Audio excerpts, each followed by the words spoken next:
A gente está aqui diretamente com a dona Suelen, que tem muita coisa para contar pra gente. Depois de tudo que ela passou na vida, ela vai contar sobre o livro que ela escreveu e tal.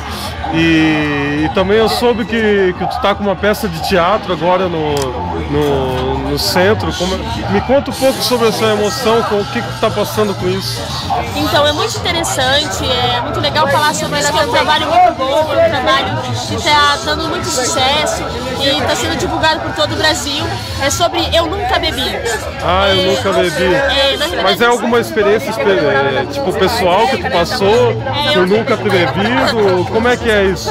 Sim, eu posso confessar que é o seguinte, eu bebi assim, mas socialmente. Então hoje, por ser meu aniversário de 24 anos, eu decidi beber mais do que socialmente. Então estamos fazendo aqui essa entrevista para provar que eu tô bêbada e tô ficando mais bêbada ainda e pela primeira vez. Então este é a peça do teatro. É para representar tudo isso que tu tá passando agora com os teus 24 anos. Exatamente. Eu acho que isso é muito importante. Eu vejo que tu precisava desse momento para si, entendeu?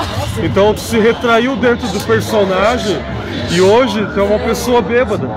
Na realidade hoje não tem nada retraído. Nada retraído? Tá. Tudo tá extraído. Tudo extraído. Aqui ela trouxe algumas amigas aqui pra participar. Essa é a Camila Rebelado. Tá tudo retraído, não é tá extraído também. Dois patinhos na lagoa? Dois patinhos na lagoa. Eu te peguei.